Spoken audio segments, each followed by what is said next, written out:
حقیقی آج ایک نماز کا تذکرہ ہے، اور وہ نماز بیان کرنے سے پہلے میں آپ سے سوال کرنا چاہوں گا، کوئی ایسی نماز تلاش کرتے ہیں میں اور آپ مل کر کہ اس نماز کے پڑھنے کی برکت سے خدا موت کو آسان کر دیتا ہو، خدا توبہ قبول کر لیتا ہو، خدا کی بارگاہ میں عمل مقبول ہو جاتے ہوں، خدا مجھے مغفرت کے تحفے عطا کر دیتا ہو، جس نماز کی برکت سے خدا میرے اور میرے اہل و عیال کو مبارکباد پیش کرتا ہو، وہ کون سا ایسا عمل یا ایسی نماز ہو سکتی ہے کہ جس کی برکت سے خدا روز قیامت میرے دشمن کو بھی مجھ سے راضی کر دے؟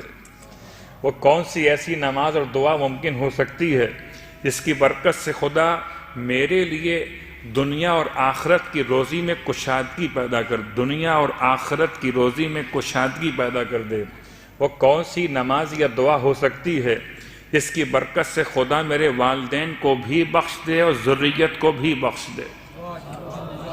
وہ کون سی ایسی دعا ہو سکتی ہے کہ خدا میرے لیے آسانیاں پیدا کر دے، کوئی مشکل نہ ہو؟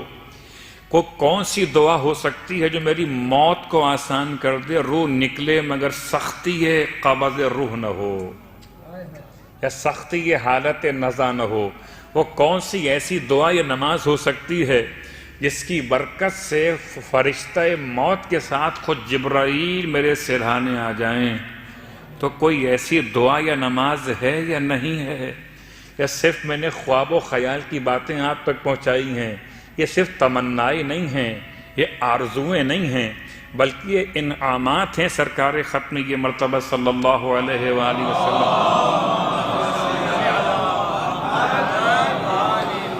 میں نے طریقہ بدل دیا، ثواب پہلے بیان کیا ہے اور نماز کو بعد میں بیان کر رہا ہوں، کہ بڑا فرق پڑ جاتا ہے۔ جیسے مارکیٹنگ ہوتی ہے، دوا بعد میں دکھاتے ہیں، دوا کے فائدے پہلے بتاتے ہیں۔ لوگ مجھ سے پوچھتے ہیں مولانا اس کے پڑھنے کا ثواب کیا؟ ثواب پہلے سن لیجئے، نماز بعد میں سنیے۔ اب آپ کے ذہن متوجہ ہو گئے۔ قسم بخدا اگر اتنی 10 چیزوں کے لیے، 10 باتوں کے لیے جو بیان کی گئی ابھی تک، ان باتوں کے لیے میں آپ سے کہوں کہ آپ نے ایک پورا قرآن پڑھنا ہوگا، آپ تیار ہو جائیں گے۔ مولانا بتائیے پڑھنا کیسے؟ الٹا پڑھنا کہ سیدھا پڑھنا؟ اب تو ایسے بھی اعمال آ گئے ہیں، وہ میں کیا باتیں بیان کروں۔ یہ عملیات کی کچھ بحث ہوتی ہیں کہ انسان کو کیسے پڑھنا ہے، مبین سے شروع کرنا ہے، مبین پہ ختم کرنا ہے، الی آخر۔ تو اگر میں آپ سے کہوں کہ ان 10 باتوں کے لیے آپ کو 10 درہم خرچ کرنے پڑیں گے، تو آپ کہیں مولانا بسم اللہ 10 تو بہت کم ہے، ہم 20 بھی خرچ کر دیں گے۔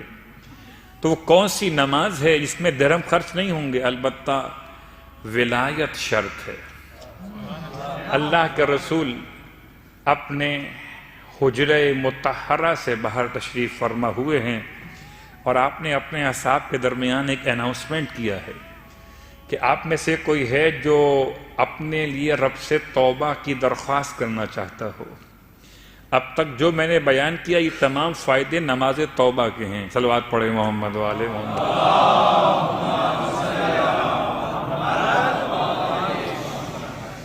بہت ڈیپ میں جانے کے لیے تو پھر الگ الگ بحث کرنی پڑتی ہے۔ نماز عف، تو یہ عف کیا ہے؟ معافی۔ نماز استغفار الگ نماز ہے، وہ کیا ہے؟ یہ نماز توبہ ہے۔ توبہ اور ہے، استغفار اور ہے، عف اور ہے۔ البتہ اردو زبان کی کوتاہی الفاظ کا مسئلہ ہے، اس کے دامن میں الفاظ نہیں ہیں، اس لیے اردو زبان میں تینوں کو کہتے ہیں کہ توبہ کی نماز۔ استغفار بھی توبہ، توبہ بھی توبہ، اور عف بھی توبہ۔ حالانکہ عف وہ نماز ہے کہ اگر انسان کو عبادت خدا میں ذائقہ کم محسوس ہو، عبادت میں سستی پیدا ہونے لگے، تو اسے وہ نماز پڑھنی چاہیے۔ نماز استغفار وہ نماز ہے جو خدا سے مغفرت طلب کرنے کا پہلا عنوان ہے۔ جب مغفرت طلب کی اور مغفرت آپ کو مل گئی، اب پھر آپ کے لیے توبہ کی منزل ہے۔ پہلے مغفرت ہے اور بعد میں توبہ ہے۔ مغفرت دور سے بھی ہو سکتی ہے، توبہ مگر خدا سے قریب آ کر ہی ملتی ہے۔ اسی لیے آپ ترتیب دیکھتے ہیں، استغفر اللہ ربی من کل ذنب واتوب الیہ۔ اتوب الیہ بعد میں ہے، استغفر اللہ ربی پہلے ہے، استغفار پہلے ہے، توبہ بعد میں ہے۔ استغفار میں ندامت ہے، استغفار میں آئندہ نہ کرنے کا ارادہ ہے، استغفار میں انسان کے لیے جو کر دیا اس پہ شرمندگی، اور پھر استغفار کے بعد پھر وہ توبہ کی کیفیت۔ توبہ کی 3 قسمیں ہیں، ایک توبہ اوپر سے نیچے آتی ہے، ایک توبہ نیچے سے اوپر جاتی ہے، اور ایک توبہ پھر اوپر سے نیچے آتی ہے۔ خدا توفیق توبہ عطا کرتا ہے، یہ پہلا نزول ہے۔ پھر انسان توبہ کرتا ہے، یہ دوسرا صعود ہے۔ پھر خدا توبہ قبول کرتا ہے، یہ پھر تیسرا نزول۔ صلوات پڑھیں محمد علیہ وسلم۔ تو توبہ یک طرفہ مسئلہ نہیں ہے، ہو سکتا ہے استغفار یک طرفہ مسئلہ ہو، استغفر اللہ ربی واتوب الیہ، لیکن یہ غیر معصومین کی بات ہو رہی ہے، معصومین کی بارگاہ مقدس کی بات نہیں ہو رہی۔ معصومین کا استغفار کرنا کس معنی میں وہ الگ موضوع ہے، میں اپنی اور آپ کی بات کر رہا۔ استغفار کے بعد توبہ، نماز توبہ۔ اللہ کے رسول فرماتے ہیں تم میں سے کون ہے جو خدا سے توبہ کرنا چاہتا ہو؟ تو بھلا کون سا ایسا شخص ہے جو کہے گا میں خدا سے توبہ نہیں کرنا چاہتا؟ نماز توبہ اللہ کے رسول نے بیان کی غسل توبہ کے ساتھ، گرچہ الفاظ روایت میں غسل لکھا ہوا ہے لیکن بات سمجھ میں جو قرائن سے آتی ہے توبہ۔ ویسے بھی جب بھی کبھی آپ غسل جمعہ کیجئے، غسل عیدین کیجئے، غسل شب ہائے قدر کیجئے، یا دیگر اغسال یعنی کہ غسل جو مستحب یا واجب ہوتے ہیں ان کو انجام دیجئے۔ طریقہ آپ کو معلوم ہے، سر اور گردن کا دھونا، بدن کے دائیں حصے کا 1 مرتبہ اور بائیں حصے کا 1 مرتبہ دھونا، یہ مکمل دھونا یہ کہلاتا ہے غسل ترتیبی۔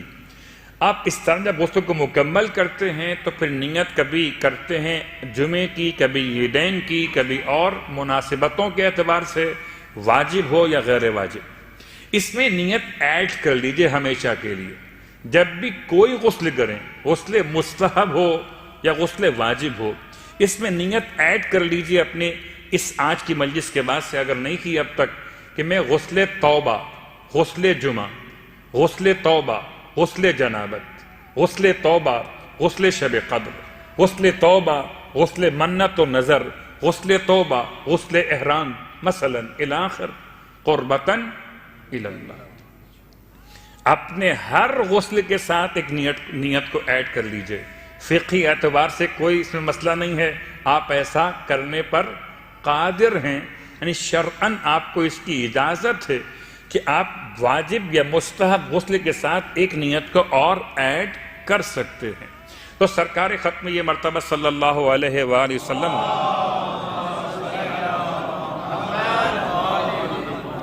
جو نماز بیان فرمائی، نماز توبہ، اس سے پہلے آپ نے غسل بیان کیا، غسل توبہ۔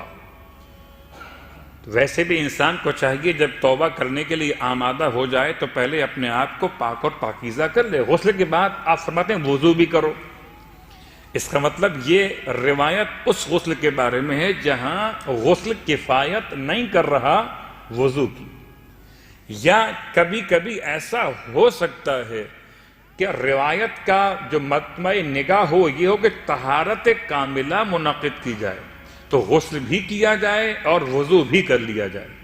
تو دونوں باتیں آپ نے بیان فرمائی، غسل کرو پھر وضو کرو، پھر 2 رکعت کر کے 4 رکعت نماز توبہ کی نیت سے قربتاً الی اللہ پڑھو۔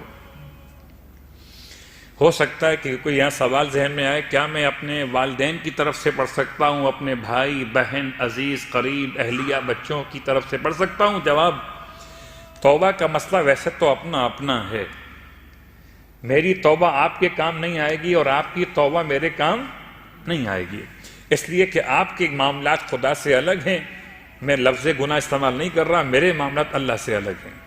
لیکن پھر بھی اگر کوئی تمام کی طرف سے پڑھنا چاہے تو شرعاً گنجائش ہے، 2 رکعت نماز پھر 2 رکعت نماز۔ طریقہ، سورہ الحمد کے بعد 3 مرتبہ سورہ اخلاص اور 1 مرتبہ سورہ فلق اور سورہ ناس، 3 مرتبہ سورہ اخلاص اور 1 مرتبہ سورہ فلق، 1 مرتبہ سورہ ناس۔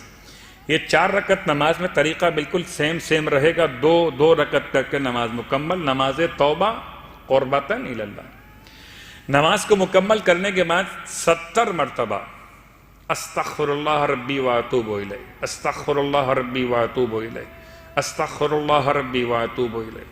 اور اس کے بعد ایک مرتبہ ما شاء اللہ لا قوۃ الا باللہ العلی العظیم کے بعد ایک مرتبہ یا عزیز و یا غفار اغفر لی ذنوبی وذنوب جمیع المؤمنین والمؤمنات انہ لا یغفر الذنوب الا انت یا الا انت۔ آپ پورا پڑھ لیجئے، یہ جملہ ایک مرتبہ ادا کرنا ہے۔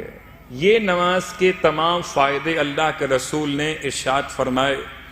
ذی قعدہ کا اتوار کا دن تھا جب اللہ کے رسول نے نماز کو بیان کیا تو اصحاب نے پوچھا یا رسول اللہ کیا ذی قعدہ کے اتوار کے علاوہ بھی اس نماز کو پڑھ سکتے ہیں؟ آپ نے فرمایا جب بھی پڑھنا چاہو ثواب اتنا ہی ملے گا، چاہے مہینہ کوئی بھی ہو اور دن کوئی بھی۔ تو شاید پورے سال میں کوئی اور اثر ہوتا ہو مجھ پر اور آپ پر توبہ کے عنوان کا، مگر ماہ رمضان میں تو سچی بات یہ ہے جتنا خدا سے قریب ہوتے ہیں، قریب کیوں ہوتے ہیں کہ دنیا کی لذتوں سے دور ہوتے ہیں اور خدا سے قریب ہوتے ہیں۔